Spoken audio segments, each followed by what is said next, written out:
Welcome to Sports from the Couch I gotta say, it's the stupidest thing in sports. with your host, Mike Mercado. Players cannot stand him. Coaches cannot stand him.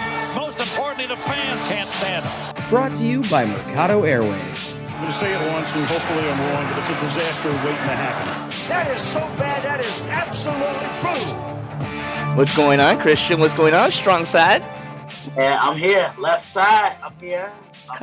It's been a while since we've done this, but I'm back. And this, man, thank you so much for having me on. Absolutely. How are things over at the website and getting ready for the NFL draft? How have you been handling it down? I mean, it's been a crazy offseason. Yeah, it really has. It's been an entertaining offseason at that, to say the most. It's been fun releasing the mock drafts, and I did finally get a page up on Instagram. Make sure you guys go follow that on Instagram at the Daily Blitz _61. That's where I'll be posting everything that's going on within the website.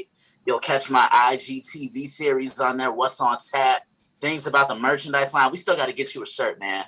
I got to get you a shirt too. And speaking of that, and we'll do like one of those jerseys. The jersey swaps, yeah, that's right. Although we won't be like Kyrie, and we won't get a fine from the NBA, so we should be fine. Right. You know what? Before we talk NFL, I mean, how crazy is that Paul Pierce story? You gotta watch what you do, man. You gotta watch what you do. I mean, for 315 views, you lost it all. Really, Paul? But he doesn't really seem bothered by it. So, Well, if he's not bothered by it, I don't care. Yeah, when you've made $200 million in the NBA, I don't think you're going to be crying too much after a night of poker and strippers. You know what, the thing to me is, like, I don't know if he gets fired if it was like a picture or anything. I think the fact that it was live streamed for like 16 minutes is what did it. It's just weird, though, because he wasn't doing anything illegal as far as I could see in the video. No, he wasn't, but I'm sure there's one of those claims in there, or those clauses in their contract. You can't do this, you can't do that, and if you do, you will be terminated. So, especially with the Disney company, he probably just read the fine print. Yeah, absolutely. And, it's funny, though. I mean, all the reasons we wanted to get rid of Paul Pierce from that broadcast, and it was this that finally did it in. But, Christian, you know what? Enough fun, enough BS. You know why we're here. I'm trying to stall as much as I can because I'm about to get very angry. We got a lot of things we got to talk about. We got to talk about, the draft that's coming up. We got to talk about some of the news of retirements and players being on the move. But first thing I wanted to get into is QB1. That's right, QB1. I don't know what they're doing over in Hallis Hall, but just everything that we've seen from this offseason, and now that we've seen the Sam Darnold trade, and knowing all the drama that's going on with Deshaun Watson, and knowing a lot of stuff that we haven't heard from Seattle, a very frustrating offseason for the Chicago Bears. What have been your thoughts and your vibes about this team heading into the draft?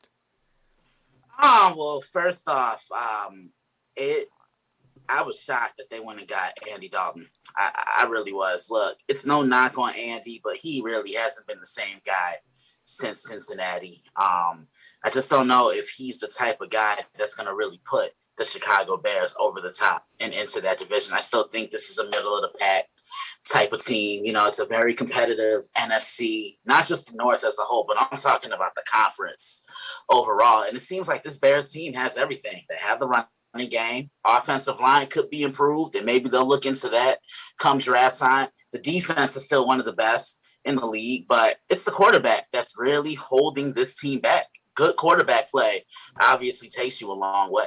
So when you lose somebody like Kyle Fuller, though, and, you see that your defense is at this level, or it was a few years ago. But at this point, like we know in the NFL, the cliff, the drop-off is really fast and it's instant. And I'm wondering, as we get to the start of the season, is how much does this defense has left? I love Khalil Mack. I think the Bears won that trade with the Raiders. But the point is, we're in 2021 going into 2022. There's going to be a drop back from this team, and we've already seen it. So at what point is it that your strongest part of your team is actually just kind of mediocre? Yeah, that's a good question. And you know what? I'll say this. That Bears defense, if they struggle, they deserve to here and there. If they give up a big play, okay, that's common. Every defense does it, but this Bears defense has kept them in a majority of their games because their offense can't hold on to the ball. The defense gets 3 and outs. Offense gets the ball back, and they can't do much with it. So I guess now, as we move forward, kind of getting away from just the defense, let's kind of look at what's happening on the offensive side of the ball with Andy Dalton specifically. You're talking about this defense has held up their part of the bargain, okay? And we saw at this press conference this past Friday that they completely ran over Mitch Trubisky, and we're seeing that a Matt Nagy-led offense is going to be the thing now. He's going to be calling the plays again. I'm at a point right now where if you're Allen Robinson, why would you want to be here? I mean, obviously the guaranteed money is going to keep you here and you watch your contract. There's only so many contracts you get in the NFL. But with that, this growth, whatever offensive genius guru that you were getting from Kansas City has not worked. And have anything, you've seen regression from a lot of these players. And I don't know where you go from here. If you're somebody like Allen Robinson, if you're somebody like David Montgomery, if you're Darnell Mooney, like what his progression and his development is going to be like at this point with a coach on the hot seats, a placement quarterback, and we'll get into what I think they're going to do in the draft. But I mean, there's nowhere to go with this offense. No, there really isn't. And here's the one thing I'll say about Matt Nagy. You and I have talked about this off the microphone.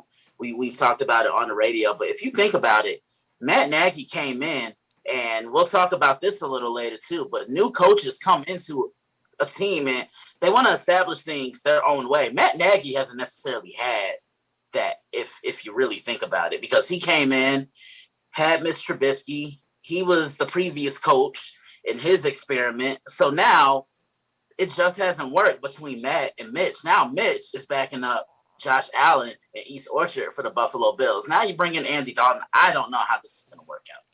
And this is my big issue, and we'll go a little bit more national in a second, but my biggest issue is, okay, you're bringing back this regime, and we hear McCaskey, and we hear Phillips, and we hear everybody talking about Ryan Pace is our football guy. But Ryan Pace is the same guy that brought in Mike Glennon, drafted Mitch Trubisky, brought in Nick Foles, brought in Andy Dalton. Not only bringing these guys in, he's given up capital for them. He's given up money for them. And at no point, you see what Carolina did for a guy who was a top draft pick, who still has potential, who's still in his mid-20s. You still have the illusion of there might be something there that we can figure out because he's been a Jet for a few years. That's not what's happening with this Bears team. And the fact that Ryan Pace gets another crack at this getting on a quarterback, a franchise, you've not only done all that, you missed on the Deshaun Watson and Patrick Mahomes. You went up. So at what point, how does he is allowed to make another decision? That's what's confusing me and frustrating me the most. I'll say this. I think this is a make or break year for the Chicago Bears. It's a make or break year for Matt Nagy and Ryan Pace. And if they don't succeed or get to where they feel they can be, they're out of there. That's the way I'm looking at this. What's interesting, though, is we haven't heard anything about their contracts either, right? Like, we don't, anywhere else in the NFL, we hear how many years are left in one of these guys' deals. We're not hearing that from this front office. Right, we're not. But, I kind of look at the Bears right now, and they need an energy guy on that defense. It just seems like that team doesn't buy in to what it is that Matt Nagy does. Look at New England. I know Belichick has an unorthodox way of coaching at times, but his players leave it all out on the field for him. You look at a guy like a Bruce Arians. They play hard for him in Tampa Bay. Mike Vrabel in Tennessee, in Nashville. They play hard for him. They leave it on the field. You can't necessarily say that about the Chicago Bears. And one thing that I noticed a lot last year with the Chicago Bears was they played with a defeated mentality. When they were down, they stayed down. They did not try to get themselves back into games. And this is why, and we could talk about your mock draft and how you're feeling, and this will be our transition into it, but this was my big problem with Bears fans not wanting to go all in with the Russell Wilson trade, whatever that was worth. This is where, and this is my mindset towards it. We've seen every credible mock draft that the first 5, 6, 7 picks are going to be quarterbacks. And in that range, 4 or 5 of them will be a quarterback in those 7 picks. The Bears weren't going to trade up from 20 to move up. So the point being is your first round picks meant nothing. And the idea that all of a sudden the team that doesn't know how to draft well to begin with, Kevin White, you're now going to all of a sudden pick the right quarterback at pick 20? I mean, in your opinion, when you've seen the offer that was made or that was reported, I mean, that was a no-brainer when it comes to the Bears. Like, you're not going to go up and get Mac Jones. No, you're not. And look, I love Mac Jones and things like that, but he might be gone before 20. I'll be very surprised if he's sitting there because I've seen a couple of mocks where they have the New Orleans Saints trading up to get him because they're in the quarterback market right now. I think now is kind of like a future rebuild for the New Orleans Saints of some sorts. And I know that's something we're going to talk about as well. But this, to me, I'll say this. The draft now officially starts at pick number 3 because I think we know who the first overall pick is going to be in Trevor Lawrence. And the Jets are really buying in on Zach Wilson out of BYU. So the draft now officially starts at pick number 3, Mikey. So are you comfortable with Jacksonville and the Jets going there? Do you think there's going to be any buyer remorse? I mean, we've seen some awesome video from Wilson. Obviously, we have the track record of Lawrence. So where are you? Do you think that kind of it matches up to where they should be going? Yeah, definitely. Because you look at Jacksonville hasn't really had a franchise quarterback. They've had a plethora of quarterbacks come in and out. It's almost been like a quarterback carousel. David Garrard was pretty good. I'm not going to knock that. Byron Leftwich was pretty good. Now look at him. He's calling the plays for the Tampa Bay Buccaneers. He's an offensive coordinator.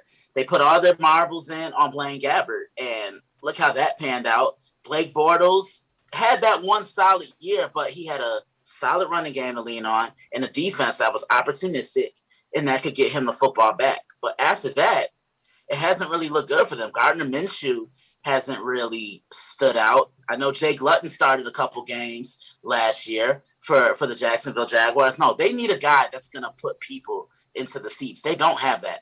What are your feelings about Urban Meyer making the jump from college to the NFL? I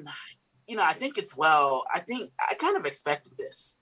I kept saying to myself, if he is going to coach again, it's going to be at the next level, which is the National Football League, because you look at his track record in college, in the words of DJ Khaled, all the man has done is win. Bowling Green never put up a losing record. Put Utah on the map. Florida is where he really took off because they won back-to-back championships. And he produced a Heisman quarterback in Tim Tebow. Then he gets to Ohio State. And look at how relevant they were. I don't think Ohio State's won a championship since he left. So it's, I think this is well-deserved. I think if there's anybody who can command the attention of a locker room full of men, both older players and younger players, it's him. I just wonder is he healthy enough, Mikey, because I know he's had some health issues and the football season can take a toll on people. But I like it. I'm glad he's back coaching. He means a lot to the game of football. He's one of our best friends on the entire media world. He's one of the best guys in the entire industry. He does all the damn work. He does this. He covers the NFL, college football, and everything that you can imagine like a blanket. Follow our man Christian Simpson on Twitter at NYSFinest90. You can follow the brand, the network, the Daily Blitz on Twitter at DailyBlitz_61.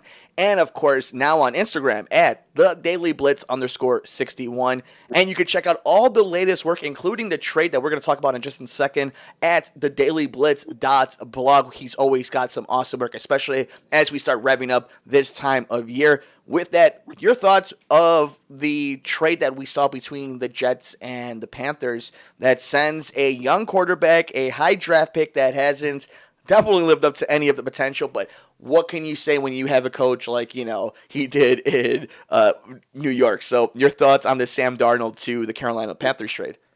Well, one thing I'll say for everybody who's going to listen to this, when a new head coach comes in, he wants his own. Similar to what I just said about Matt Nagy. And it's no disrespect to Sam Darnold, but that's just how the business operates. And Robert Saleh's coming in. He wants his own guy. He wants to be able to develop his own quarterback. And look, Sam Darnold's not a bad quarterback. This is a guy that can make all the reads, gets rid of the ball quickly. He's tough. He can escape.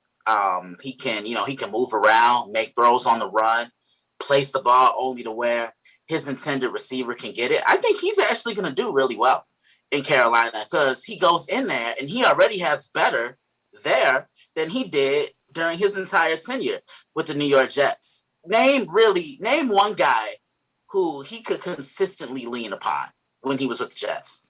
A guy that he's going to consistently lean on now, and Robbie Anderson. Okay, that's one. And now he's got him in Carolina. Yeah. Right. He has him back. There's DJ Moore. And then it doesn't help when he's healthy, a top 5 running back in Christian McCaffrey. So I think a change of scenery is going to do him really well. I think he's going to be really well. Now, I'm not saying Carolina's going to make the playoffs because the NFC is stacked. I mean, look at their division. They have 2 teams that are better than them still. Tampa Bay, New Orleans.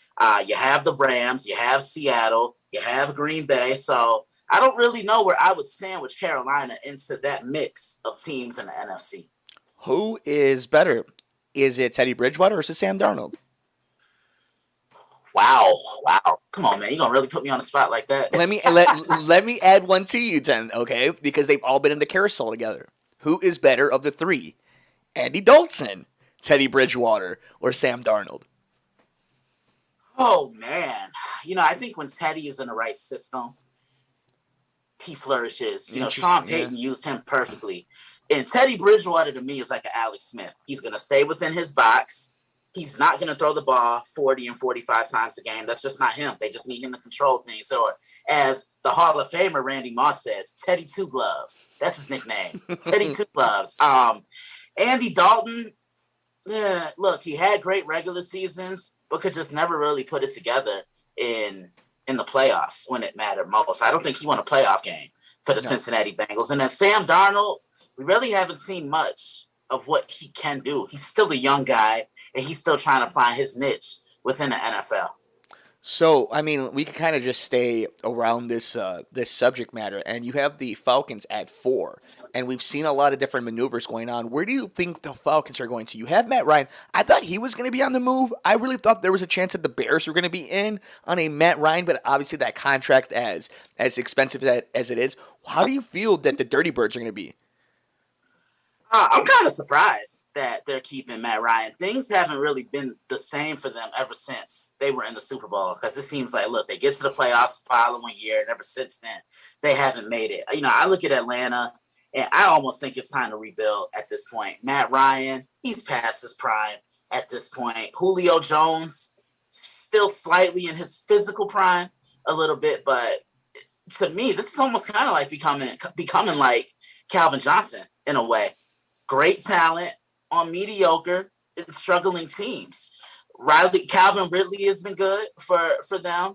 The running back situation, it's been so because Todd Gurley, he just can't stay healthy. I think that knee is truly giving up on him. And then their defense really needs a lot of help as well. Now you bring in Arthur Smith, and I think he's an offensive-minded guy. And I really thought they were going to go in the direction of a quarterback. But the Atlanta Falcons can still draft that quarterback for the future.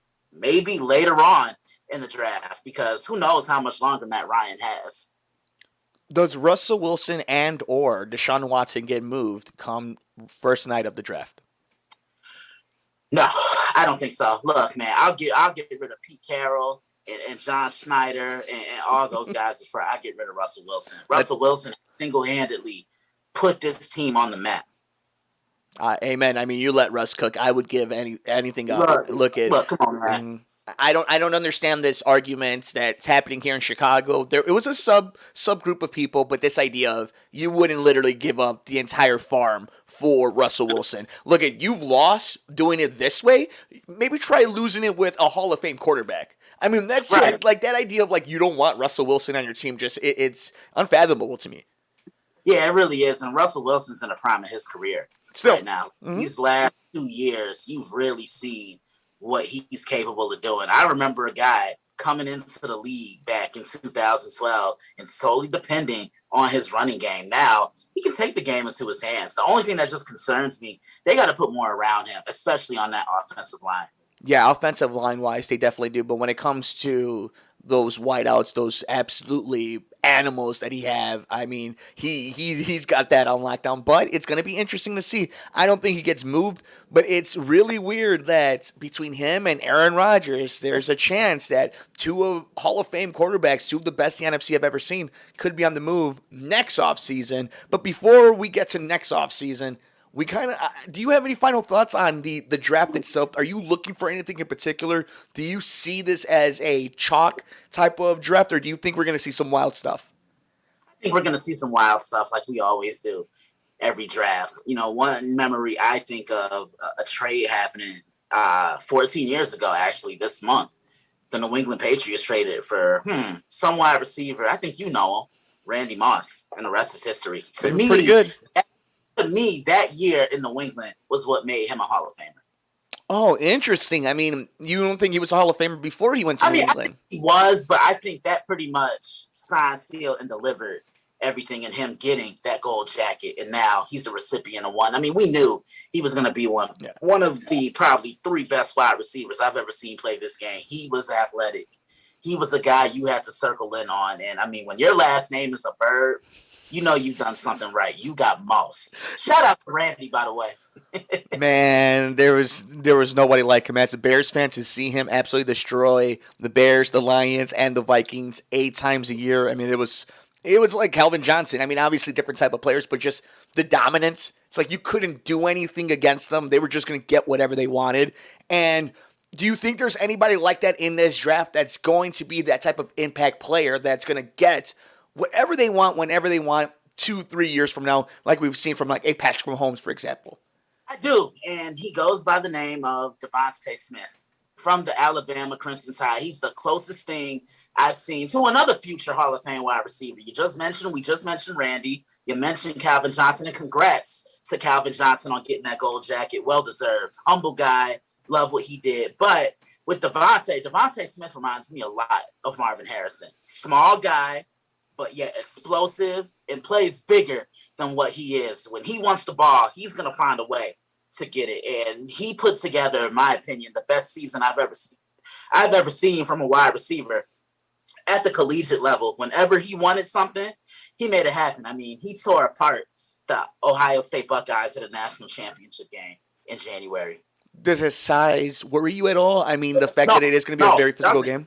No, it doesn't. I mean, look, some of the best wide receivers I've seen over the last couple of years, they've been smaller guys. Look at Steve Smith Sr., all heart, no height.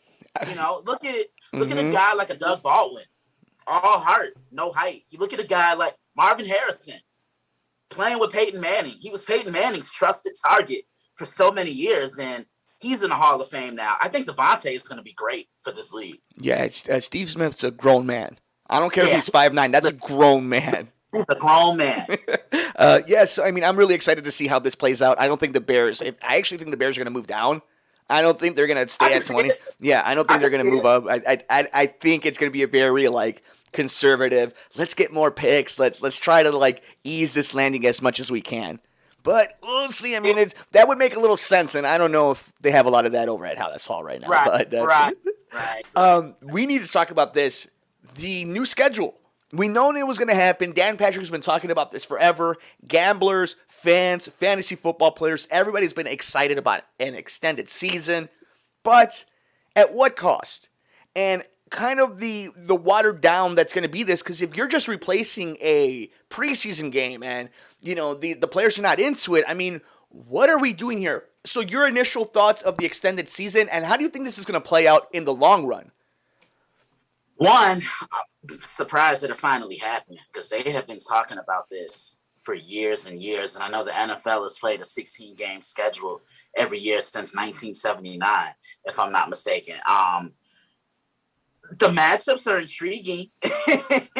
We could get Rodgers versus Mahomes for a final game of the year. I like how they did that format, because every team who finished in first place in the NFC is playing every team that finished in first place in the AFC. Yeah, that's pretty cool. But, I know a lot of players aren't happy about it.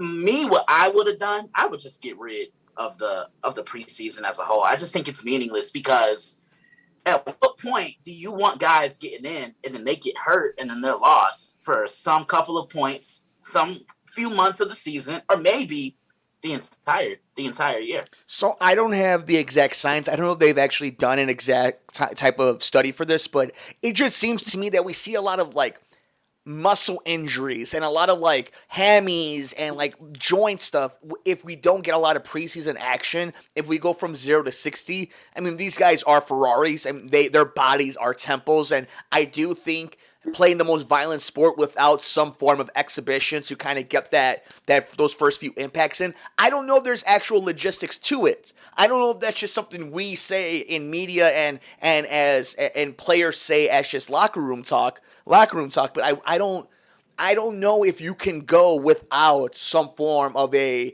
preseason exhibition type of thing.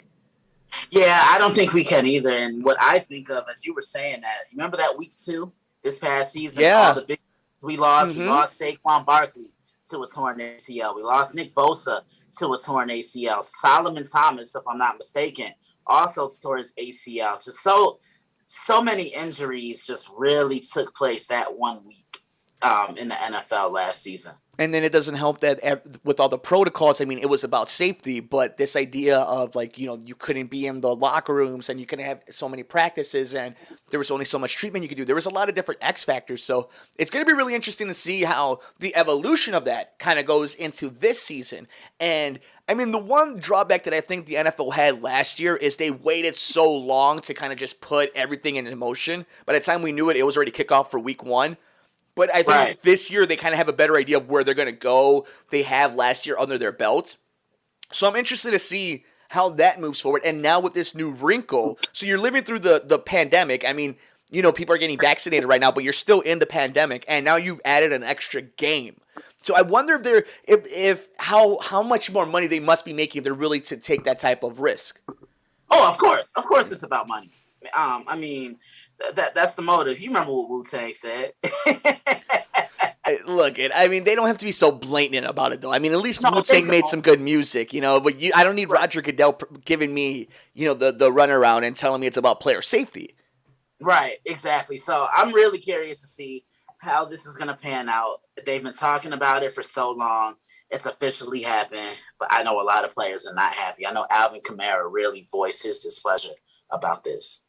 So, I mean, we can kind of go a little bit forward because we'll see how that all kind of just plays forward. But speaking of Alvin Kamara, we had Drew Brees retire. Phillip Rivers has left the game. I mean, what are your thoughts about this new guard of player coming in and some of these guys that we're losing that, we grew up watching and we're big fixtures in the sport? It's a new day coming up in the NFL. Yeah, it is. First, let's start with Phillip Rivers. What an unbelievable career he had.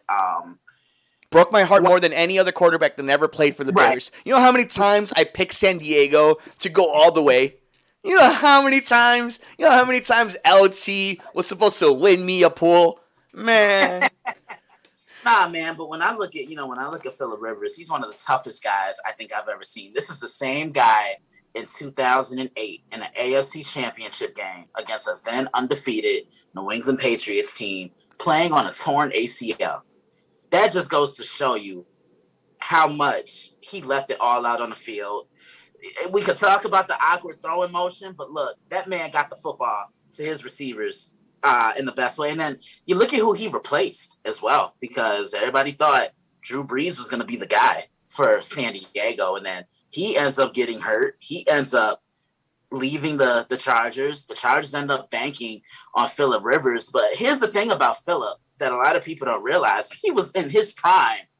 He was arguably in the toughest, and I mean the toughest conference at that time, because that was the time when Brady was running things with New England and Peyton Manning's running things with Indianapolis and Denver, if you're going to be accurate. And Ben Roethlisberger was coming up here and there in between with the Pittsburgh Steelers. So he could never really get over the hump. He could beat Indianapolis. He just always seemed to run into Tom Brady and the New England Patriots at that time, along with Ben Roethlisberger and the Pittsburgh Steelers. He goes to Indianapolis last year. I actually interviewed a beat writer for the Indianapolis Colts. His name is George Bremer. I interviewed him last summer before the season started, and I asked him, what has been the reception for Phillip Rivers coming into Indianapolis? And they said, look, they love this guy. He's a true, not just historian of the game, but he's extremely smart and knowledgeable. Young wide receiver Michael Pittman said he learned more from Phillip at that time in about 2 months about football, just the ins and outs of the game and where to be and how to do this and how to do that on a more consistent basis than he did when he was at USC. Ryan Kelly, offensive lineman, said, yeah, he's just such a knowledgeable dude to be around. He was a breath of fresh air within that locker room. Look, he had a great career. I think he's a Hall of Famer. I don't know if he'll get in on the first ballot. He's going to make it because he's 5th all time on the touchdown passing list. Anytime you're ranked in the top 10 of a major statistical category, you're going to get in. And then Drew Brees, I mean, what a career. What a career. And I'm going to be honest with you, man. I kind of took this one hard because, I have relatives in New Orleans. My late grandfather, God rest his soul, was a Saints fan. I actually went out to New Orleans in 2006, the year Drew signed with the Saints. And there was just a buzz around the city. Oh, we got a quarterback now. We've never had a quarterback. We got a new head coach now. Every head coach we've had back then hasn't really got the job. And these two, they created magic in New Orleans.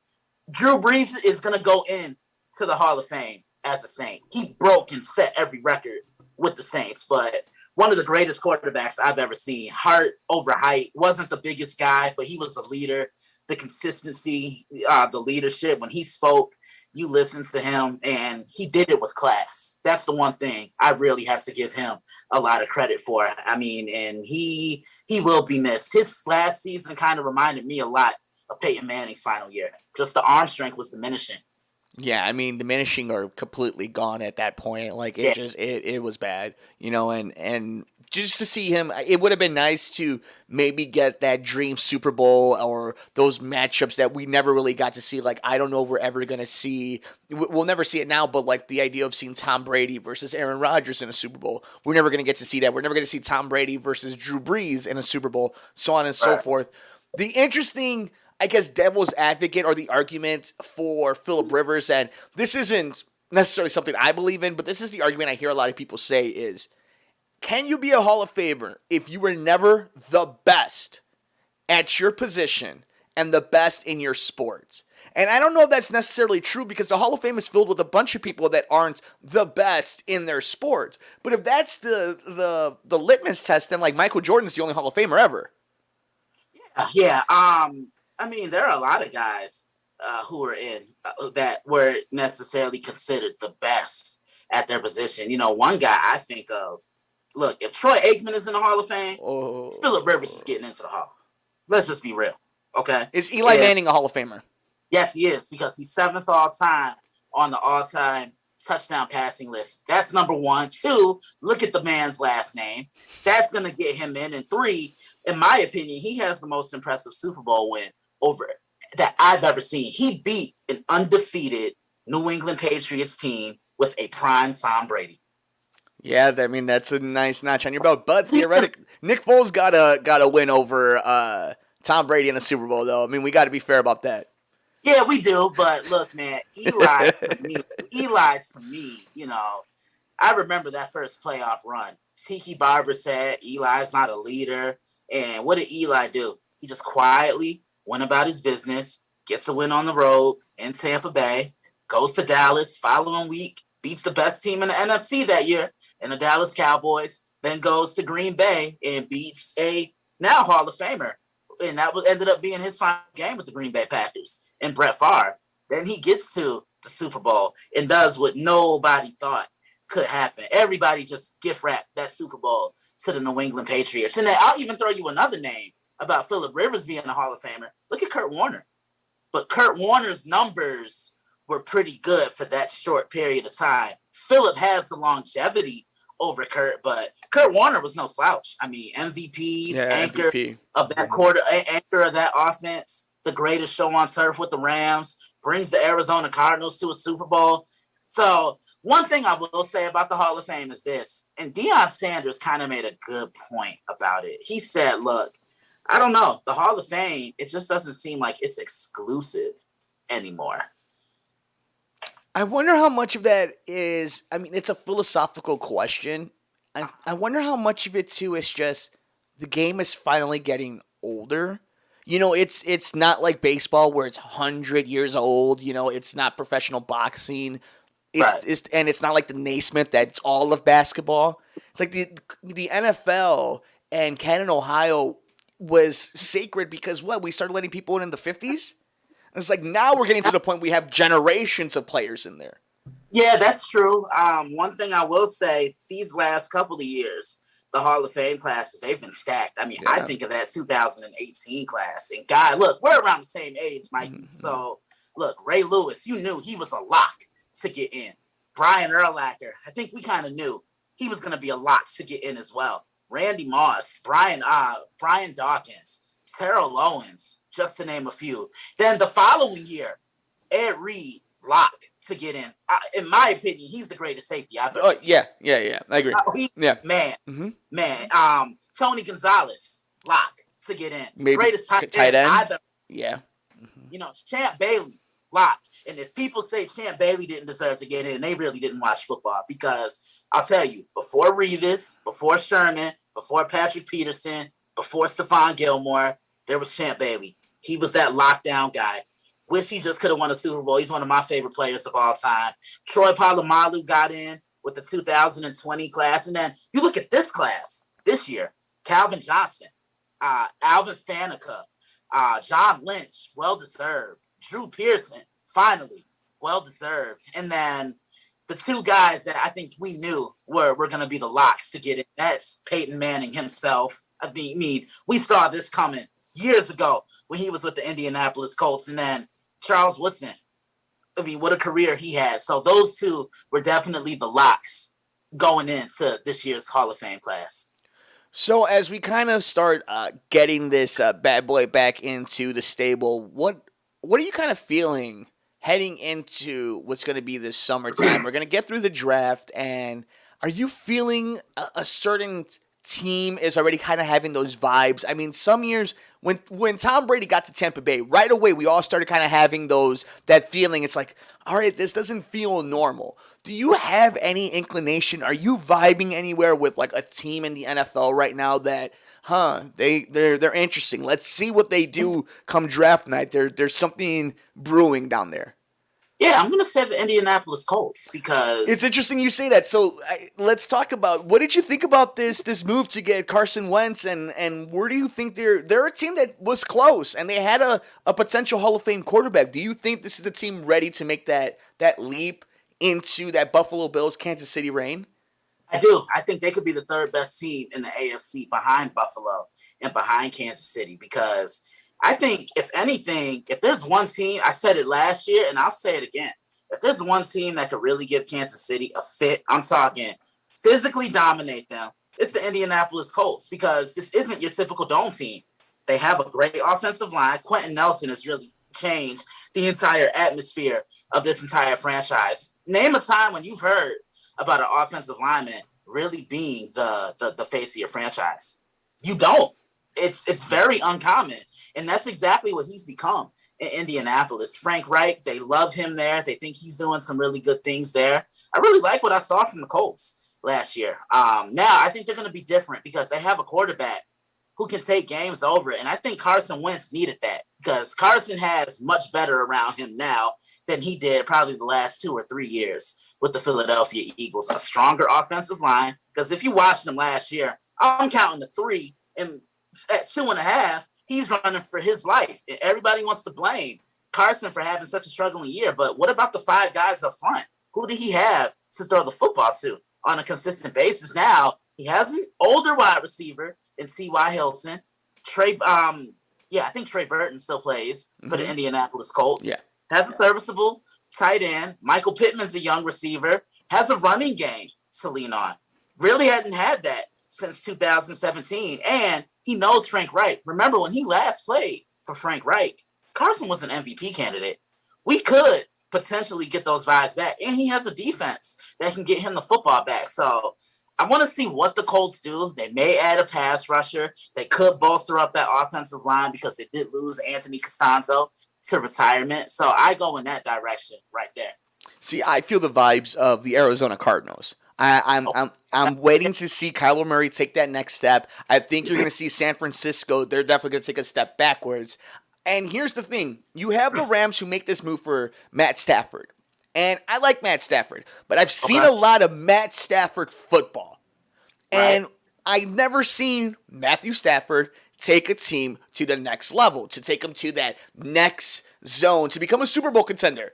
And if you're asking him, they've already have a lot of pieces around there. But have the Rams seemed like a team that's just right on the cusp? They look like a team that needs somebody to put them on their back and to take them over. Aaron Donald can only do so much. And is Matthew Stafford at this point of his career that guy? How much better is he than Jared Goff at this point? And like that's I'll tell you this. You know what the Rams need? The Rams need a true number one wide receiver. Just imagine if they got a guy like Chris Godwin. Bam. He's penciled in as your number one. Say if they got a guy like a Corey Davis. Bam. He's penciled in as your number one. It's no disrespect to Cooper Kupp. It's no disrespect to Josh Reynolds or Robert Woods. But I'm a former defensive player, Mikey. And those three guys, they don't scare my defense. They don't scare. I'm talking about a guy where we have to circle in on them.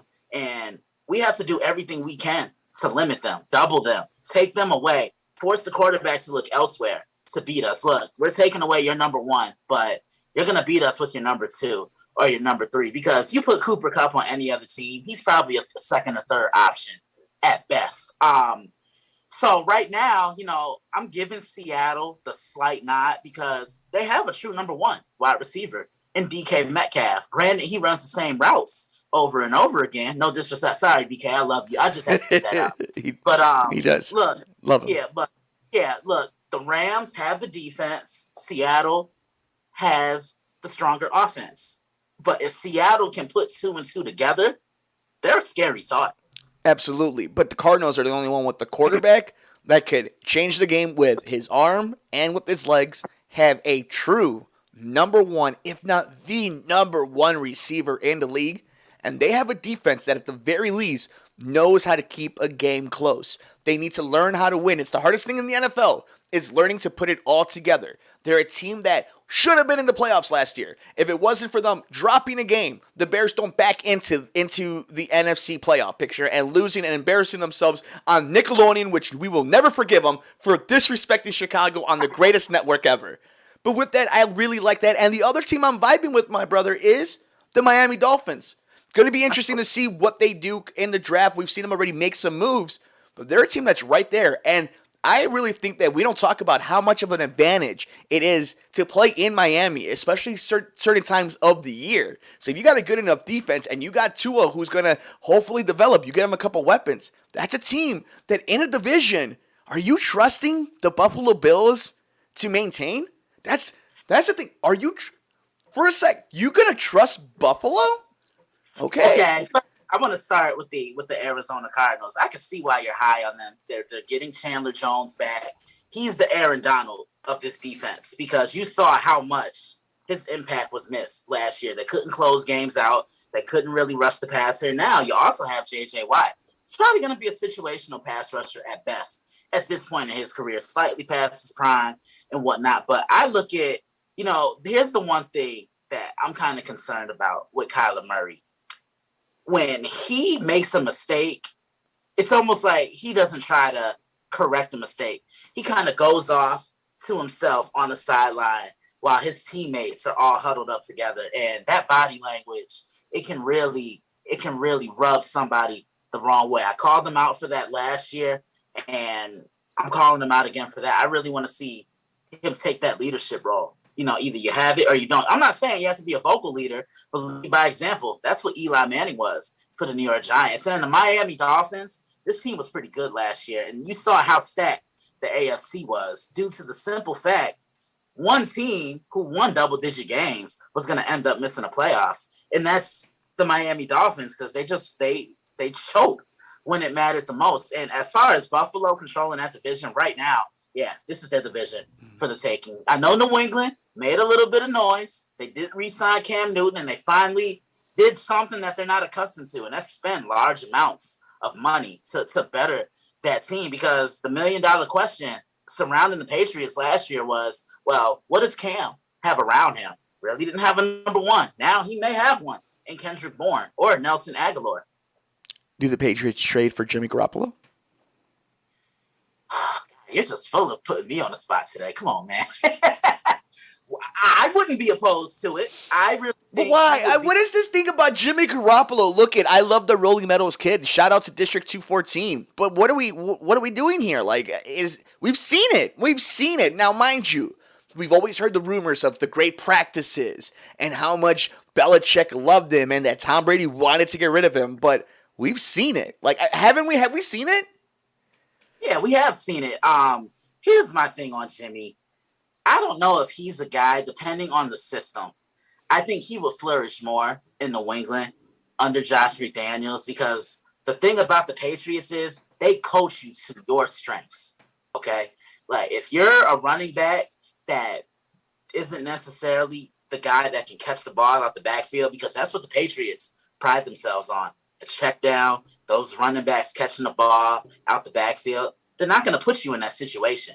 Or if you're a strictly man-to-man cover corner, they're going to coach you to your strengths. So that's that. And I even said with the Patriots when they signed Cam, look, they're not going to throw him into the fire like that because it's a weird offseason. COVID just kind of wiped everything away. There was really no training camp or anything like that. So they were going to run the football until he became more comfortable. But I don't want my quarterback running the football 14 and 15 times a game.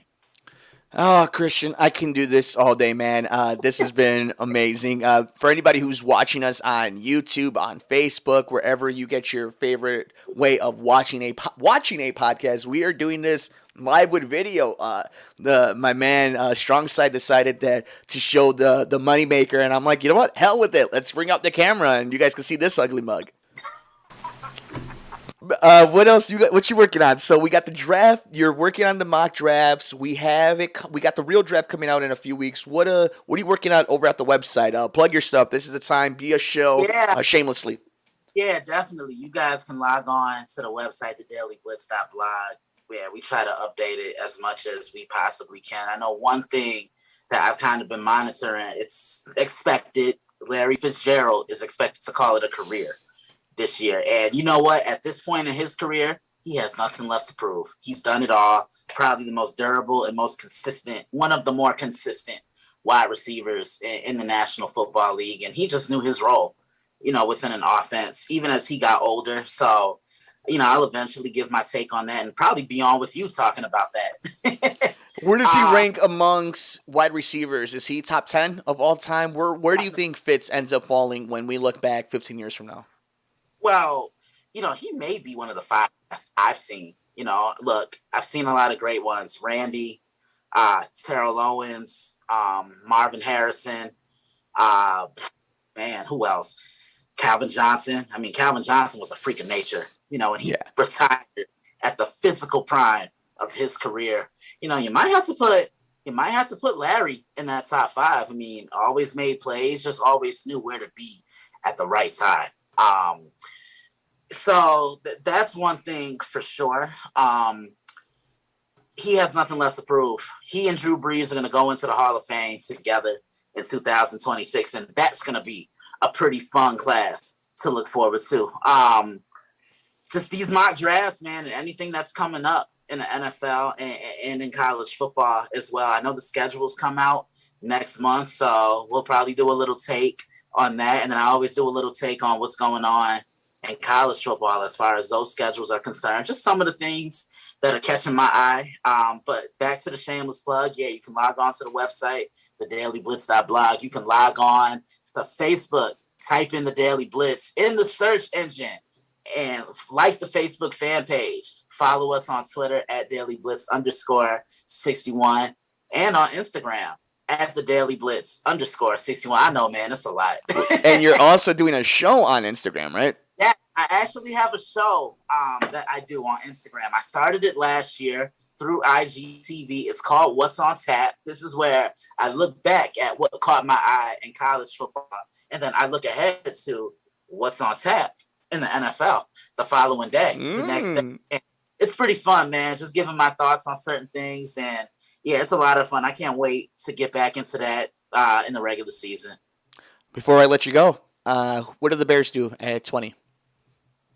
I'm gonna say offensive line. Shore up that offensive line, fix that up because that's been a problem as well. So they can't do a reover and get Patrick Mahomes? Look, No, they can't do that?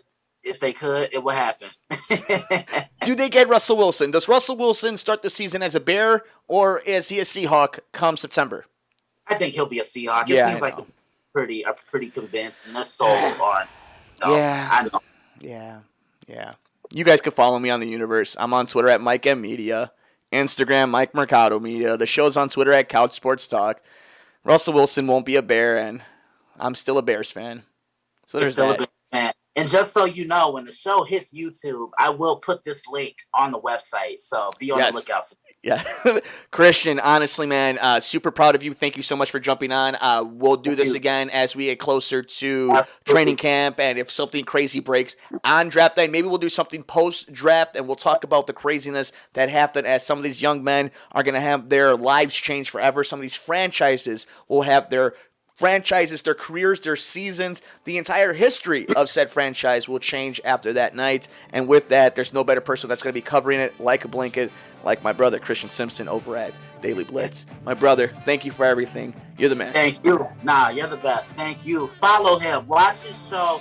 Keep up with him. It's one of the best shows, if not the best, on radio. And just watch it. Follow along. If you guys can support me, follow my man. Thank you, Left Side. Absolutely. Strong side.